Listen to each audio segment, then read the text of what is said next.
बिस्मिल्लाहिर्रहमानिर्रहीम। अस्सलाम वालेकुम दोस्तों, आज जिस टॉपिक पे हम बात करने जा रहे हैं वो समझा जाता है कि केमिस्ट्री की वो टॉपिक है कि अगर केमिस्ट्री में कहीं पे किसी टेस्ट में अगर हमसे न्यूमेरिकल्स पूछे जाते हैं तो वो अक्सर करके इसी टॉपिक से रिलेटेड होते हैं। तो इस टॉपिक को आपने सही तरह से समझना है और लास्ट में मैं आपको न्यूमेरिकल सॉल्व भी करवाऊंगा और प्लस में मैं आपको ट्रिक भी बताऊंगा कि किस तरह से एमसीक्यूज में अपना टाइम बचा सकते हो अगर इस टॉपिक से रिलेटेड आपको एमसीक्यूज आ जाएं। और मैं आपको बताऊंगा कि इजी तरीके से आप कैसे 100% इंश्योर कर सकते हो कि आपका इससे रिलेटेड जो भी न्यूमेरिकल आए वो सही तरह से आपका सॉल्व हो जाए। तो चलिए दोस्तों शुरू करते हैं। जैसे कि मैंने आपको पहले ही बताया हुआ है कि कोई भी केमिस्ट्री की टॉपिक हो उसका जो टाइटल होता है उसका आधा कंसेप्ट उस टाइटल को अगर उसका जो वर्ड है टाइटल का उसको अगर आप समझ लें तो आपको आधा कंसेप्ट समझ आ जाएगा। तो इसमें जैसे हमारा टाइटल है मोल, ठीक है, तो टाइटल है हमारे टॉपिक का मोल। तो मोल को अगर हम समझे वर्ड मोल को तो हम देखेंगे कि मोल वर्ड जो है बेसिकली मॉलिक्यूल से निकला हुआ है। मॉलिक्यूल से निकला हुआ है और इस मोल वर्ड का मतलब होता है नंबर ऑफ मॉलिक्यूल्स या काउंट ऑफ मॉलिक्यूल्स, ठीक है जी। तो हम इसमें बेसिकली अगर जब हम कहते हैं वर्ड मोल जब भी हम कहते हैं तो हम बेसिकली कह रहे होते हैं कि नंबर ऑफ मॉलिक्यूल्स, हम मॉलिक्यूल्स की काउंटिंग के बारे में बात कर रहे थे, नंबर ऑफ मॉलिक्यूल्स के बारे में बात कर रहे थे। बट ये इनिशियली सिर्फ और सिर्फ मॉलिक्यूल्स के लिए यूज होता था। जब हम मोल कहते थे तो हम कहते थे नंबर ऑफ मॉलिक्यूल्स। बट आजकल हम जब कहते हैं मोल तो हम बेसिकली कह रहे होते हैं कि नंबर ऑफ मॉलिक्यूल्स सिर्फ नहीं बल्कि नंबर ऑफ एटम्स भी, नंबर ऑफ आयन्स भी हो सकता है, ठीक है। तो मोल का मतलब हो गया number of atoms, number of ions या फिर नंबर ऑफ मॉलिक्यूल्स। इसका कॉन्सेप्ट हम समझते हैं अपने डेली लाइफ के एक एग्जांपल से। इस टॉपिक के रिलेटेड ये कॉन्सेप्ट है, आपको बिल्कुल इजीली समझ आ जाएगा। तो अगर आप जैसे कि अगर आप चले जाते हैं किसी मार्केट में, आप एप्पल्स लेने जाते हैं, आप दुकान पे गए, आपने देखा कि एक एप्पल का जो वेट है वो 100 ग्राम्स है, ठीक है। और डेफिनेटली जब आप अब उसी दुकान से वहीं से ही सेम एप्पल्स ही आप ले रहे हैं, 5000 ग्राम आप एप्पल लेना चाहते हैं, 5000 ग्राम कहें या 5 केजी एप्पल कहें, जब आप 5 केजी एप्पल लेंगे तो कितने एप्पल्स आएंगे उसमें? 50 एप्पल्स आएंगे। अगर आप 2 केजी एप्पल्स लें तो कितने एप्पल्स आएंगे? 20 एप्पल्स आएंगे।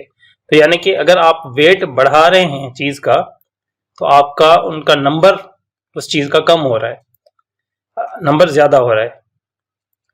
तो जब आप किसी चीज को का वेट ज्यादा लेना चाह रहे हो तो आपका उस चीज का नंबर भी बढ़ जाएगा।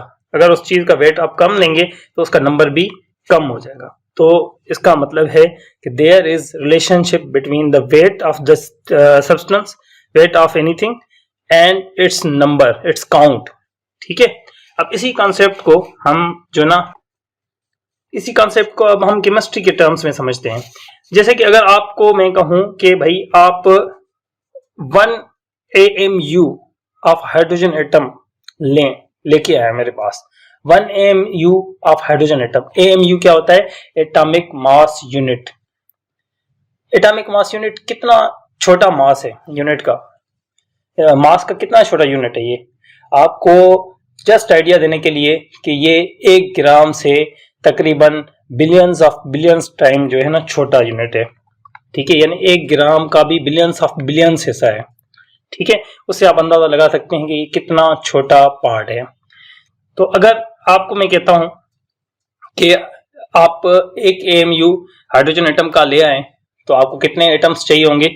आपको 1 एटम हाइड्रोजन एटम का चाहिए होगा, ठीक है। अगर मैं आपको 10 AMU कहता हूं तो आपको 10 एटम्स चाहिए होंगे। सिमिलरली अगर 100 एटम्स कहता हूं, 100 AMU कहता हूं तो आपको 100 एटम्स चाहिए होंगे। बट जब मैं आपको कहूं कि आप मुझे 1 ग्राम ऑफ हाइड्रोजन एटम करके दें, हाइड्रोजन एटम का कितना मास करके दें? हाइड्रोजन का कितना मास करके दें? हाइड्रोजन का मुझे 1 ग्राम मास करके दें। 1 ग्राम मास कितने टाइम्स बड़ा है 1 AMU से? मैंने आपको कहा बिलियंस टाइम्स बड़ा है।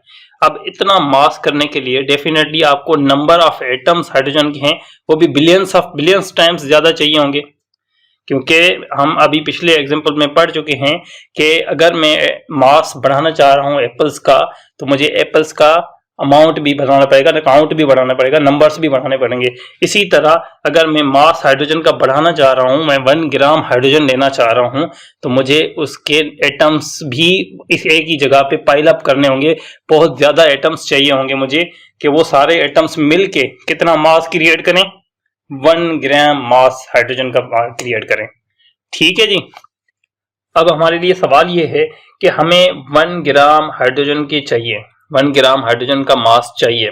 अब 1 ग्राम हाइड्रोजन का मास लाने के लिए 1 AMU से उसका मास 1 ग्राम करने के लिए हमें बहुत सारे एटम्स चाहिए होंगे, बहुत ह्यूज अमाउंट ऑफ एटम्स एक ही जगह पाइल अप करने होंगे। बट वो कितना नंबर होगा हाइड्रोजन एटम्स का कि हम पाइल अप करें तो वो 1 ग्राम के बराबर हो जाए। इतना बड़ा नंबर किसने एस्टिमेट किया था? इट वाज एमिलियो एवोगाड्रो, जिसने ये फर्स्ट टाइम जो है हमें बताया कि अगर आप हाइड्रोजन का 1 ग्राम लेना चाह रहे हो तो आपको कितने एटम्स हाइड्रोजन के एक ही जगह पाइल अप करने होंगे ताकि उसका सारों का मास मिलके 1 ग्राम बन जाए 1 AMU से। ठीक है जी। तो एमिलियो एवोगाड्रो ने क्या बताया हमें?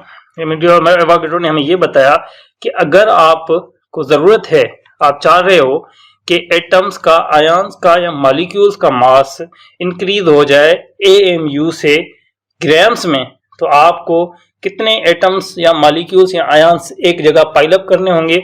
आपको करने होंगे 6.02 into 10⁻23 एटम्स, आयन्स या molecules, such a huge number.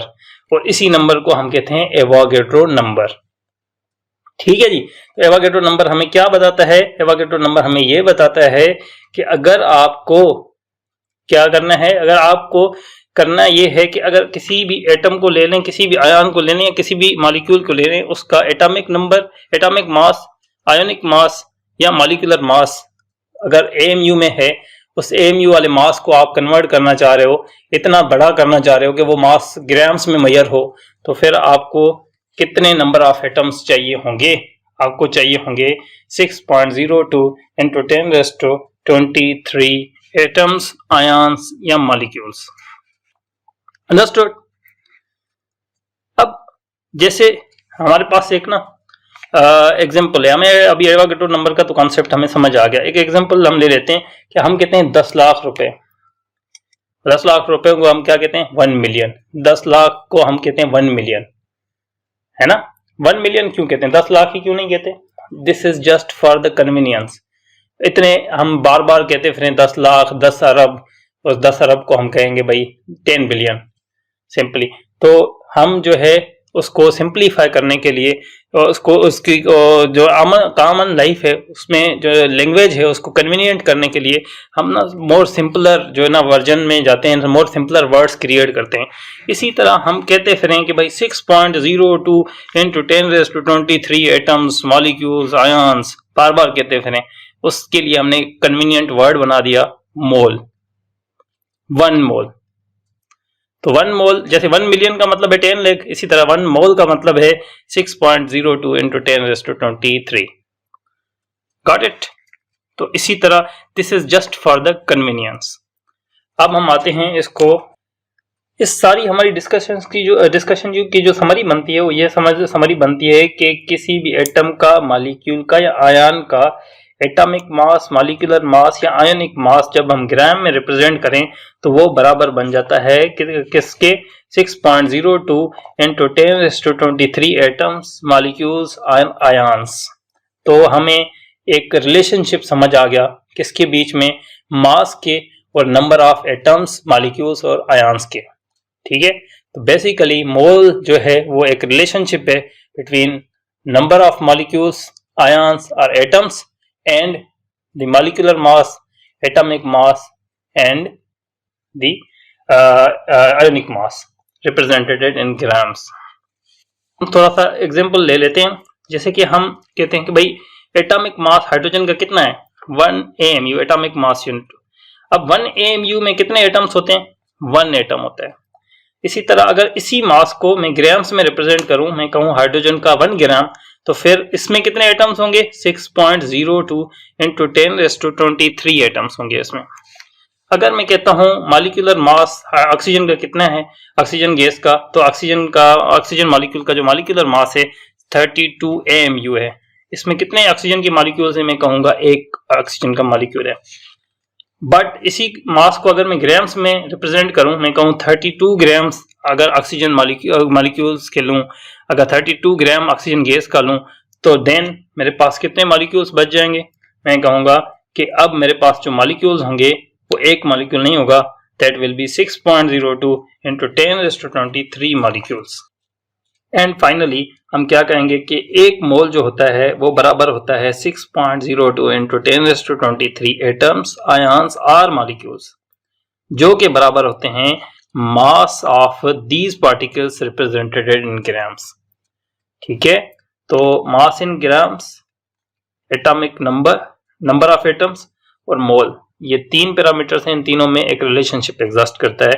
Exist क्या करता है? ये एग्जिस्ट करता है, ये रिलेशनशिप एग्जिस्ट करता है। ये आपने याद रखना है और यही रिलेशनशिप आपके सारे न्यूमेरिकल्स में यूज होगा।